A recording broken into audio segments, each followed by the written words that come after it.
Hi everyone, I am Subhajit and welcome to Unified Study. আমাদের এই জার্নিতে class C মেনের এই জার্নিতে যে 6টা রাইটিং আমাদেরকে বেসিক্যালি করতে হয় ক্লাস সি মেনে 1 ঘন্টার মধ্যে। তার মধ্যে আমরা লাস্ট ক্লাসে রিপোর্ট রাইটিংটা দেখেছিলাম যে নিউজ পেপার রিপোর্ট একটা কিভাবে লিখতে হয়, ঠিক আছে। তো সেটা নিয়ে আমরা বিস্তারে আলোচনা করেছিলাম যে একটা নিউজ পেপার রিপোর্ট কিভাবে সাজাতে হয় বা কিভাবে লিখতে হয় এবং তার মার্কস ডিভিশনও আমরা দেখেছিলাম। আজকে আমরা যে বিষয়টা নিয়ে আলোচনা করবো, যে টপিকটা নিয়ে কথা বলবো, সেটা হচ্ছে কি প্রেসিজ রাইটিং, ঠিক আছে। প্রেসিজ রাইটিং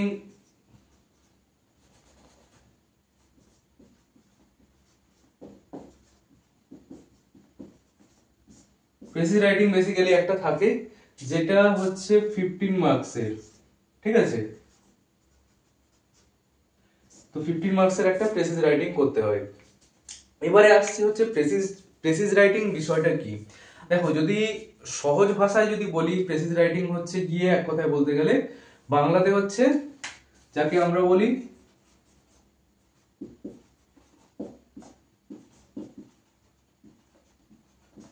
সারমর্ম লিখন, ঠিক আছে। আমরা যেটাকে বাংলাতে বলে থাকি সারমর্ম লিখন, ঠিক সেই জিনিসটা হচ্ছে গিয়ে ইংলিশে প্রেসিজ রাইটিং, ঠিক আছে। তো এর মোটামুটি ধরো বেশ কিছু রুলস অ্যান্ড রেগুলেশনস রয়েছে। তো সেই রুলস অ্যান্ড রেগুলেশনস গুলো আমরা দেখে নেব, ঠিক আছে। এই রুলস অ্যান্ড রেগুলেশনস এর মধ্যে কি কি রয়েছে সেটা একটু দেখে নিই আমরা। দেখো, একটা প্রেসিজ লিখতে গেলে আমাদেরকে যে যে জিনিসগুলো ফার্স্টে ফলো করতে হবে সেগুলো হচ্ছে গিয়ে আমাদেরকে প্রথম যেটা মাথায় রাখতে হবে যে যে প্যাসেজটা দেওয়া থাকবে না, সেই প্যাসেজটাকে আমাদেরকে খুব কেয়ারফুলি পড়তে হবে, ঠিক আছে। প্রেসিজ মানে এটা নয় যে আমরা জাস্ট ওখান থেকে দেখলাম, প্যাসেজটা থেকে দেখলাম আর কপি করে দিলাম। এই জিনিসটা প্রেসিজ রাইটিং নয়, ঠিক আছে। প্রেসিজ রাইটিং হচ্ছে কি, এক কথায় যে প্যাসেজটা দেওয়া থাকছে সেই প্যাসেজটার একটা সামারি, ঠিক আছে, একটা সামারি লিখে আসতে হবে, সেটাই হচ্ছে গিয়ে প্রেসিজ রাইটিং। তো যেটা ফার্স্ট আমাদেরকে করতে হবে সেটা হচ্ছে গিয়ে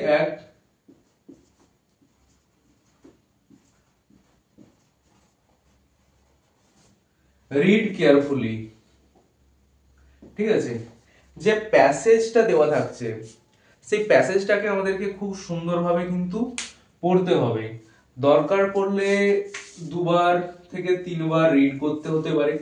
2 থেকে 3 বার যদি তুমি রিড করো তাহলে কি হবে, তুমি প্যাসেজটাকে খুব সুন্দরভাবে বুঝতে পারবে, ঠিক আছে।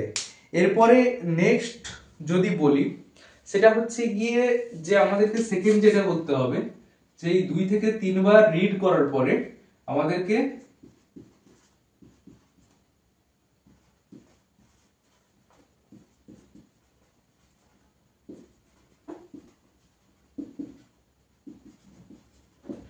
Try to understand the main idea, ঠিক আছে। মেইন আইডিয়া বা কি বলতে চাওয়া হয়েছে প্যাসেজটাতে সেটাকে আমাদেরকে বুঝতে হবে, ঠিক আছে। কারণ আমি আবার বললাম যে প্রেসিজ মানে হচ্ছে গিয়ে একদম দেখলাম আর কপি করে দিলাম, সেই জিনিসটা কিন্তু নয়, ঠিক আছে।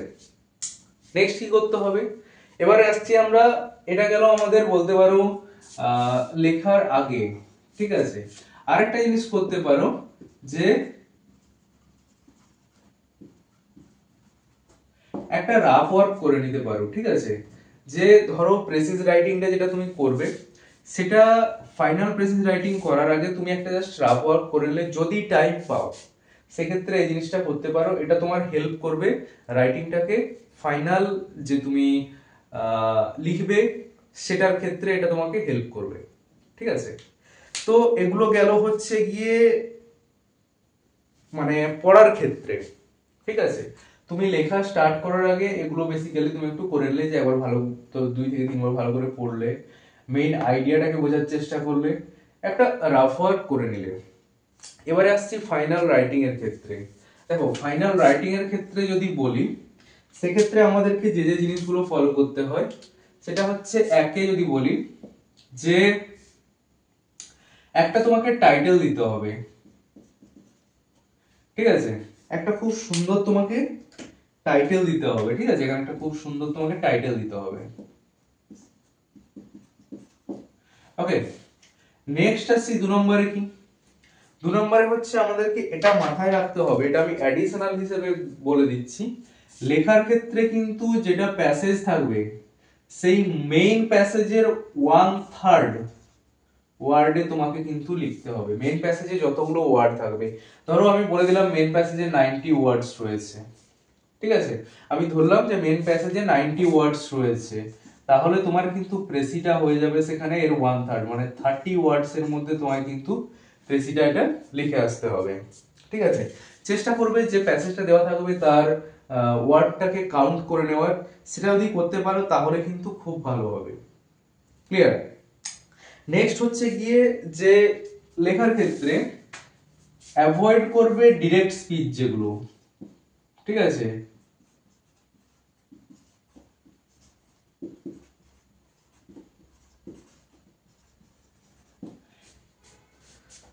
ডিরেক্ট স্পিচটাকে অ্যাভয়েড করার চেষ্টা করবে। ঠিক আছে, আইডিয়াটাকে সেম রাখবে কিন্তু ডিরেক্ট স্পিচ গুলোকে অ্যাভয়েড করার চেষ্টা করবে। বুঝতে পারছো, একটা প্যাসেজের 1/3 লিখে আসা মানে তোমাকে বহু কিছু বাদ দিতে হবে, আবার বহু কিছু কিন্তু সেখানে লিখতেও হবে, মানে অল্প লেখার মধ্যে দিয়ে তোমাদেরকে কিন্তু পুরোটা বুঝিয়ে দিয়ে আসতে হবে। তাই অল্প লেখার মাধ্যমে যাতে পুরো আইডিয়াটাকে বুঝিয়ে দিয়ে আসতে পারো সেই জিনিসটা তোমাদেরকে চেষ্টা করতে হবে। নেক্সট হচ্ছে গিয়ে কি, নেক্সট হচ্ছে গিয়ে don't put or don't insert your own ideas. ঠিক আছে,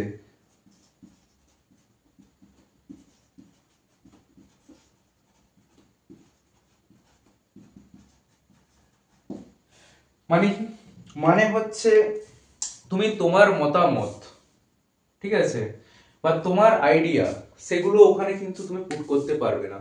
তোমাকে যে প্যাসেজটা দেওয়া থাকছে সেই প্যাসেজটাই তোমাকে পড়তে হবে, সেই প্যাসেজটা পড়ে কিন্তু তোমাকে জিনিসটা লিখে আসতে হবে।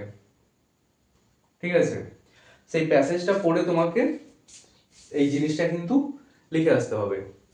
নেক্সট হচ্ছে কি, নেক্সট হচ্ছে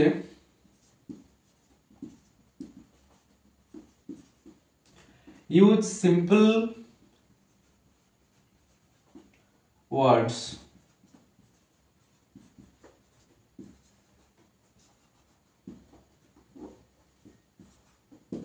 ঠিক আছে, তুমি যখন সেন্টেন্স তৈরি করবে, যখন বাক্য তুমি তৈরি করবে, সেক্ষেত্রে সব সময় সিম্পল ওয়ার্ড ইউজ করবে, কোন রকম কোনো কমপ্লেক্স ওয়ার্ড ইউজ করবে না।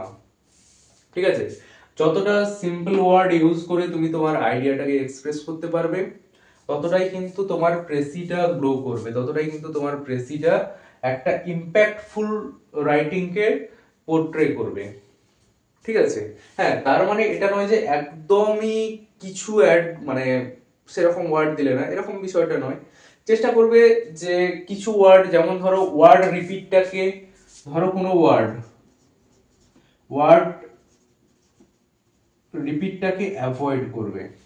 ঠিক আছে, যেমন ধরো যদি একটা এক্সাম্পল দিই, ঠিক আছে, ধরো একটা আমি এক্সাম্পল দিচ্ছি, ধরো কোনো একটা ওয়ার্ড রয়েছে, তার সিনোনিমাস কোনো কিছু রয়েছে, ঠিক আছে, তো তোমরা চেষ্টা করবে সেখানে বারবার সেই সেম ওয়ার্ডটাকে ইউজ না করে, সেই সেম ওয়ার্ডটাকে বারবার তুমি ইউজ না করে সেখানে যে সিনোনিমাস ওয়ার্ডটা রয়েছে সেটাকে পুট করার চেষ্টা করবে। ঠিক আছে, তো এই গেল হচ্ছে গিয়ে বলতে পারো যে একদম কোর যে কনসেপ্ট, একটা প্রেসি লেখার ক্ষেত্রে যে কোর কনসেপ্ট, সেটা কিন্তু এর মধ্যে টোটালি রয়েছে। ঠিক আছে, তো এই জিনিসগুলো বেসিক্যালি তোমাকে ফলো করতে হবে একটা প্রেসি লেখার ক্ষেত্রে। তাহলে কি হবে, যে প্রেসিটা তোমার একটা প্রপার, মানে কি বলবো, ওয়েতে, স্ট্রাকচারড ওয়েতে তুমি প্রেসিটাকে কিন্তু ওখানে খাতার মধ্যে সাজিয়ে দিয়ে আসতে পারবে, কারণ টাইমটাও একটা ফ্যাক্টর রয়েছে। তো প্রথমেই চেষ্টা করবে কিন্তু রিড করার, যতটা ভালোভাবে রিড করতে পারবে তুমি কিন্তু ততটা ভালোভাবে লিখতে পারবে। ঠিক আছে, যত বেশি রিড করবে বা যত ভালোভাবে এফেক্টিভলি তুমি রিড করবে, বেশি রিড করলেই যে তুমি ভালোভাবে লিখতে পারবে তেমন ব্যাপারটা নয়, তুমি যদি এফেক্টিভলি রিড করতে পারো, তুমি যদি ভালোভাবে রিড করতে পারো 2 থেকে 3 বার, তাহলে কিন্তু তুমি ওখান থেকে একটা আইডিয়া পেয়ে যাবে, আর আইডিয়া একবার পেয়ে গেলে তুমি সেখান থেকে ইজিলি লিখে নিতে পারবে। ঠিক আছে, তো এটাই ছিল হচ্ছে গিয়ে মেইনলি প্রেসিজ রাইটিং এর ক্ষেত্রে একটা বলতে পারো ক্লাস টাইপের। তো তোমাদের যদি কারোর কোনো কিছু ডাউট থেকে থাকে, আমি একটা হোয়াটসঅ্যাপ গ্রুপ ক্রিয়েট করেছি, তো সেই হোয়াটসঅ্যাপ গ্রুপে তোমরা অ্যাড হয়ে যেতে পারো। সেই গ্রুপের লিঙ্কটা আমি ডেসক্রিপশনে দিয়ে দেবো, বা কেউ যদি ওখান থেকে লিঙ্ক থেকে অ্যাড না হয়ে আমাকে পার্সোনালি মেসেজ করতে চাও, তাহলে এই নাম্বারে তোমরা কন্ট্যাক্ট করতে পারো 9477409048। ঠিক আছে, এই নাম্বারে আমাকে হাই ক্লার্কশিপ মেইন বলে লিখে পাঠাবে, আমি তোমাদেরকে সেই গ্রুপে অ্যাড করে দেবো। ঠিক আছে, গ্রুপটা যেটা ক্রিয়েট করেছি, সেই গ্রুপটা এই কারণে ক্রিয়েট করেছি যাতে প্রত্যেকে সেখানে যে কয়েকটা দিন আমাদের রয়েছে, সেই কয়েকটা দিন আমরা ভালোভাবে নিজেদের মতো করে প্র্যাকটিস করতে পারবো। মানে এই গ্রুপটা এরকম বলতে পারো it's a like it's a kind of family. ঠিক আছে, তো এর মধ্যে নিজেরা নিজেদের মতো করে প্র্যাকটিস করতে পারবো, এবং নিজেরা একে অন্যের খাতাকেও দেখে ইভ্যালুয়েট করতে পারবো, নিজেদের লেখাটাকেও আমরা কিছুটা এনহ্যান্স করতে পারবো। ঠিক আছে, যদিও বা হাতে খুবই কম সময় রয়েছে, কিন্তু যতটুকু সময় রয়েছে আমরা চেষ্টা করব সেখানে নিজের বেস্টটাকে দিয়ে তো নিজের লেখাটাকে আরো বেশি করে মানে সুন্দর করে তোলার। ঠিক আছে, তো তার জন্য মোটামুটি তোমরা হোয়াটসঅ্যাপ গ্রুপটাতে জয়েন হয়ে যেতে পারো, বা এই নাম্বারে আমাকে হোয়াটসঅ্যাপ করতে পারো, আমি তোমাদেরকে অ্যাড করে দেবো গ্রুপটাতে। তো এই ছিল মোটামুটি আজকের ক্লাস। তো নেক্সট দিন আমরা আলোচনা করব ট্রান্সলেশন বা বাংলার কোনো একটা টপিক নিয়ে আমরা আলোচনা করব, কারণ ইংলিশে টোটাল 3 টপিকের মধ্যে আমাদের 2টো টপিক নিয়ে আলোচনা হয়েই গেল। আগের দিন আমরা করেছি রিপোর্ট, আজকে আমরা করছি প্রেসিজ। ঠিক আছে, নেক্সট দিন আমি চেষ্টা করব ইদার ট্রান্সলেশন আর বাংলার কোনো একটা টপিককে কভার করার।